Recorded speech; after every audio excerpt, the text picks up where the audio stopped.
Hello everyone and welcome to today's free live stream. So we're going to be making easy 2-ingredient pralines here.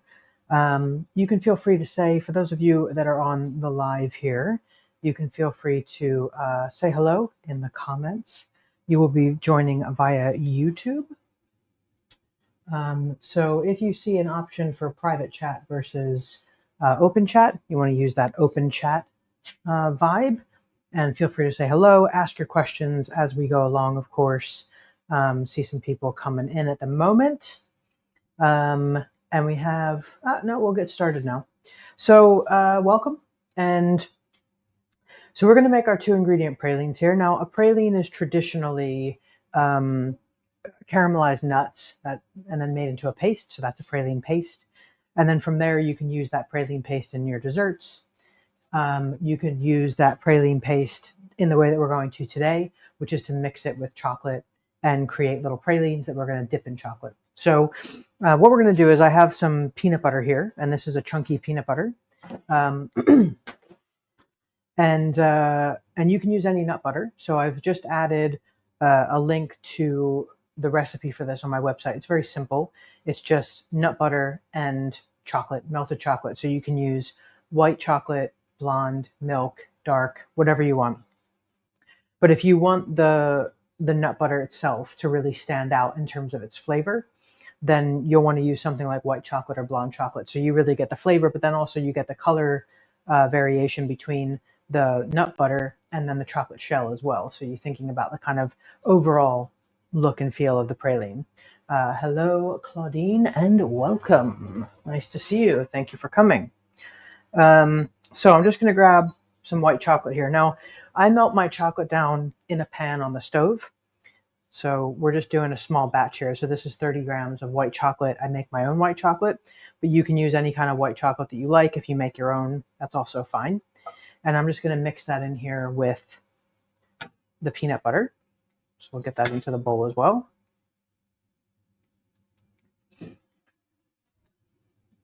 Hello from sunny Blackpool. Is it actually funny, or are you being funny? Because it's sunny here.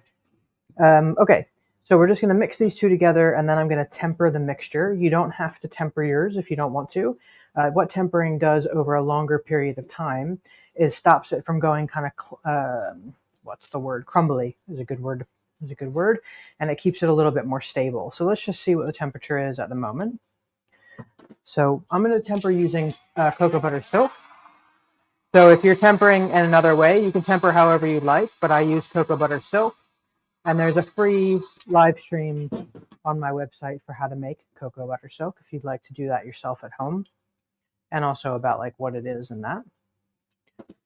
So let's just give it a mix. So we want it to be at about 36 degrees when we add the silk in, anywhere between sort of 34 to 36 degrees. Anybody watching use silk to do their tempering or temper in general? Anything like that? Have you made pralines before? No, it's actually sunny. You'll get blown into next week, though. Okay, gotcha.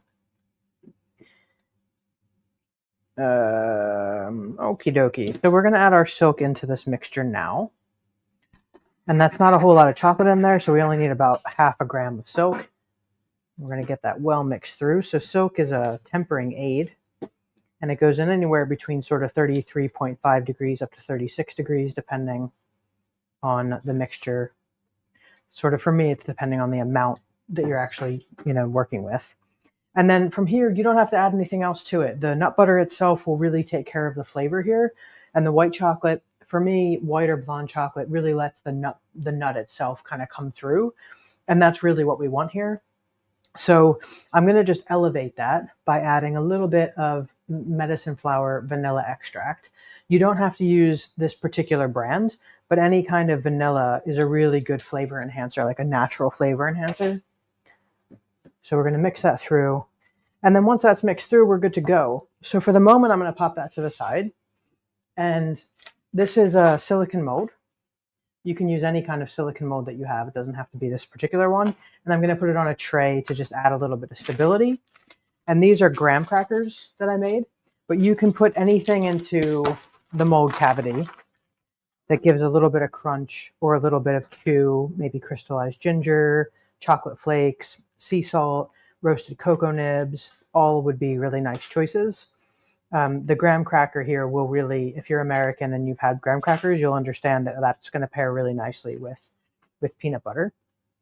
I don't know how much we're going to need, so let's just start there and see if we need more. So for me, because it's silicone, I'm going to go right across the top of the cavities, make what looks like a bit of a mess, and then you can use your spatula or something else just to filter that down into the cavities. Now, whatever you put into the mold first, so in this case, I put in biscuits, whatever you put into the mold first, the praline's going to like enrobe around it and kind of encase it. I do one more here. But you don't want to put loads in because whatever doesn't get adhered to the praline is just going to fall out. So you just want a little bit in there unless it's a piece of something like a biscuit. So for example, if you put cocoa nibs, you don't want to load the cavity up with cocoa nibs because it's not going to be very nice. And they'll kind of fall out all over the place. This is just kind of to have something in the top. And in that case, in the back. But you can really mess around with this and kind of, we do this in my live chocolate class, my chocolate experience class, and you know, people just can choose whatever they want to put in. So this is just what it's going to look like going in, nice and flush to the top. You can underfill it if you want with silicone, it really doesn't matter. So this goes into the fridge to set. That'll only take about 15-20 minutes. If you want to move the process along a little bit, you could put it into the freezer for 10 minutes and that's going to set it a lot faster. And then I have some here that I pre-made, and I'm going to start getting the chocolate cooling for us to do our dipping in a moment. So with silk, and when you temper with silk, you don't actually have to temper the chocolate by hand. So all we want to do is bring the temperature down on this so that we can start doing some dipping here. If you've never worked with silk, I highly recommend at least giving it a shot. Get wherever you live in the world, hopefully somebody near you sells it. You can give it a shot and see how it goes. Okay, pop that to the side for a minute while we look at our... So these are pralines that I made earlier. These are almond, not peanut. And I'm just going to flip the mold over and just press it through. And then I like to just put these into a bowl. Actually not get too much on the tray, in fact. So you can see the biscuit just under the surface there.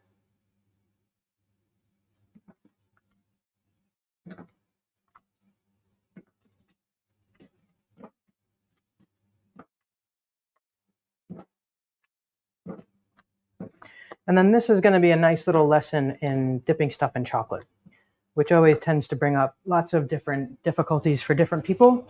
So one of the things is keeping the chocolate liquid while you work and how you do that. So coming back to our chocolate, we just put our pralines to the side for a moment. But you see how they come out of the mold really easily, really clean as well. That's at 37, and we're just going to bring that down a touch more. And then we're going to get ready our garnish that we're going to be using. So these are chocolate flakes. If you've ever done the truffles class with me, or there's a free reel. Oh, obviously it's free. There's a reel on my Instagram page on how these chocolate flakes are made. It's basically a byproduct of making truffles in a particular way. But you can use any kind of garnish that you'd like. A lot of people in live classes like to use crystallized ginger. That's a really nice one, particularly with like almond and hazelnut. It's really nice. So silk goes in. And you give that a mix. You want to kind of press that through. We're not kind of looking to mix it. You really kind of want to press it so that it really melts into the chocolate. Because as soon as that silk goes in, the temperature starts to lower. And if it gets too low, the silk isn't going to melt, and you'll just have these little like flecks of in and amongst untempered chocolate. Okay, so our chocolate's done. Boom, boom. And then we're going to start enrobing. So I use a dipping fork. See if you can see that. There you go. You can see that there. Dipping fork.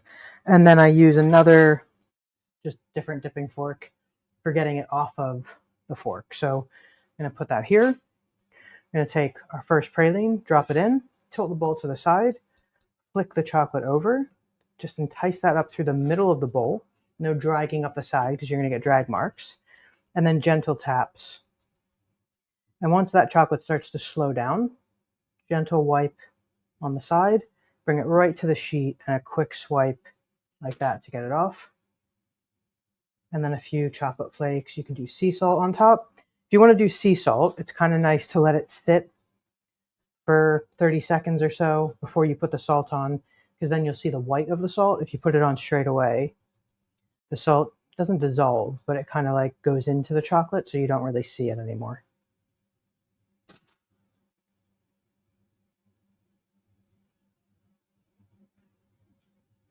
And kids love doing this, and they're actually pretty good at it as well. So if you have children, this is a nice thing to do with the kids.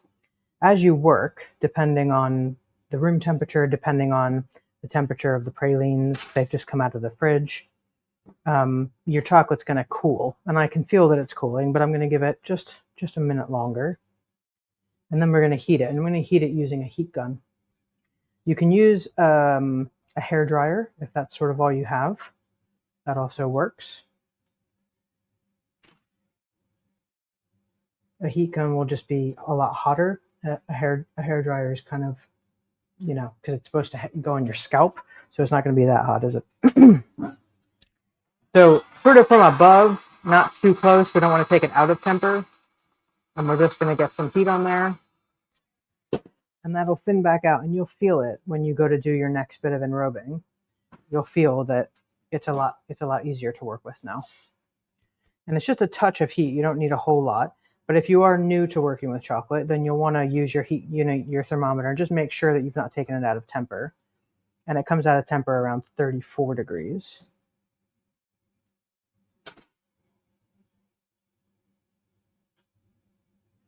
We'll clean our fork after every few dips, because otherwise it starts to stick to the fork if you don't do that.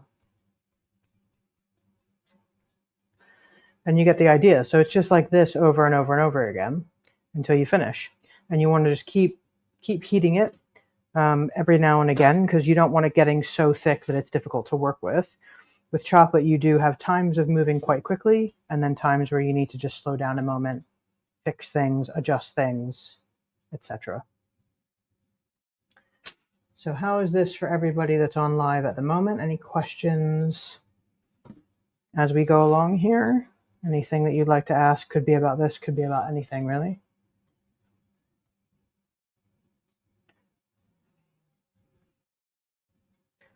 There might be people joining who don't know me, but I did only send this out to my audience of people who have learned with me before, just because it was a bit of a test to make sure it was going to be okay doing it through YouTube. And it looks like it's okay, so any kind of feedback that you'd like to offer would be super. Anything else you'd like to say, feel free. And we're only a few minutes into just getting these onto the tray, and those first ones are kind of, once they go matte, they're not crystallized. The chocolate isn't fully crystallized for a good couple of hours, but it's to the point where you could handle it. You could certainly eat it if you wanted to at this point. And then after this one, I might just warm the chocolate up a touch. We'll take the temperature and see where it's at.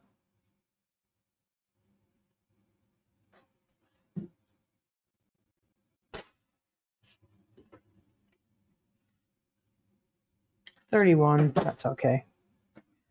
We'll keep it up. We'll keep going at that for now.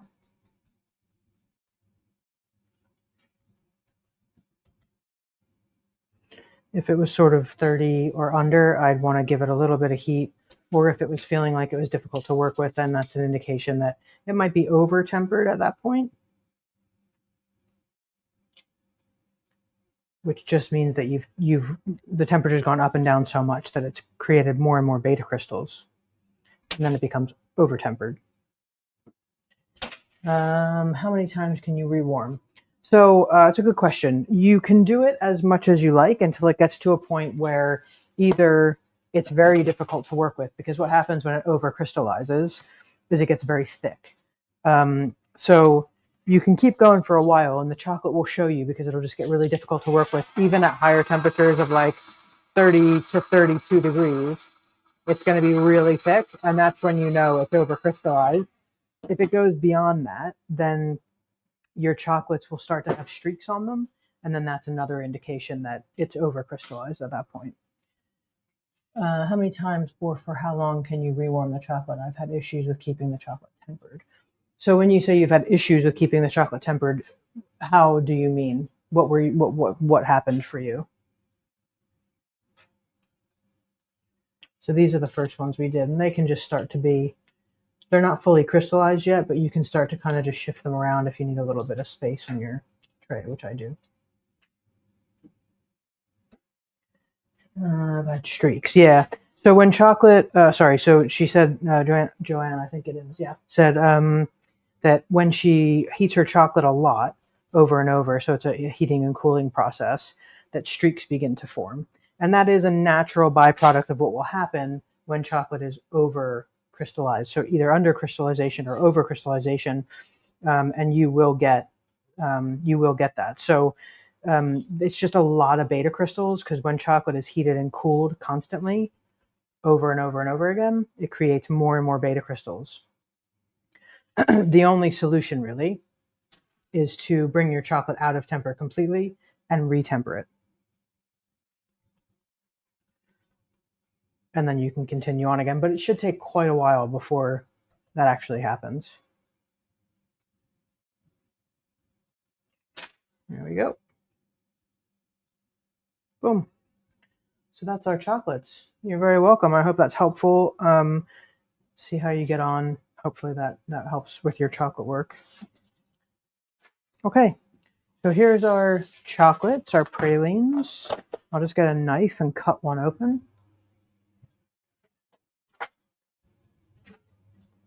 We'll of course go with one of the first ones. Actually, I'll choose the one that doesn't have garnish on it. So let's just have a close-up look at the finish on this.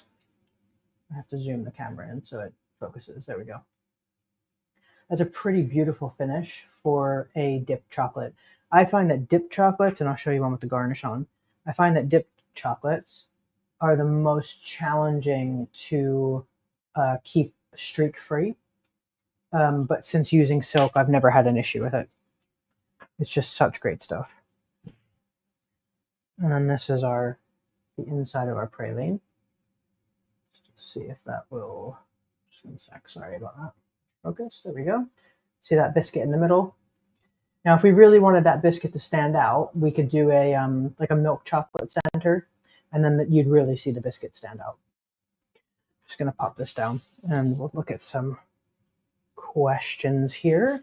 Hi, the only thing I could suggest is maybe a lighter tray, as I can't really see the chocolate. It was a bit dark. Did you see it when I just did what I did, though? That made it easier to see, I should think. Can you add some oil to thin it out a bit to keep it a lot more fluid for longer? If you add oil to it, it's going to create problems with the tempering in general. So when you add additional oil to chocolate other than cocoa butter, it will stop it from tempering. So no, but you could add cocoa butter. But any way you slice it, once it over tempers, it over tempers. That's it. Really. Instead of chocolate flakes, could you use a brass stamp to emboss? If yes, at what point do you do the stamp? Yeah, you could certainly do a stamp to emboss it. Yeah, I guess there's two options. One is, as soon as you put it down, stamp it. That's one option. The other option is that when you get to the end, you put a little dab of chocolate on top, and then you stamp like additional chocolate. That is going to create a thicker disc, isn't it, on the top though, which you may not want. So probably the best thing would be to do it as soon as you put it down. That's a good question. Any other questions before we finish for today? Storage-wise, depending on your room temperature, sort of room temperature, airtight container, at least for like, I don't know, quite a while, months, I would say. And then we're coming into summer at the moment here in the UK. So once it starts getting pretty warm in my room, like over 22 degrees Celsius, I would then put them in like my wine fridge, which will hold at about 14 degrees during the summer, just to keep it, you know, nice, blemish free, etc. Anything else before we go? Just leave it open for a moment if anyone wants to ask any questions.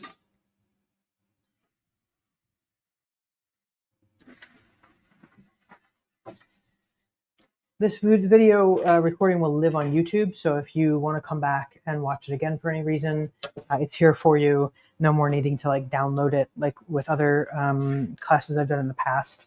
What else? Yeah, that's it. So if you have any questions after the class has ended, feel free to post it under the video, and I'll come back to you about it. I'd love to hear how it goes for you, so feel free to email me, send me photos, etc. And I hope that helps you all. Have a wonderful day, and I'll see you next time. Bye-bye.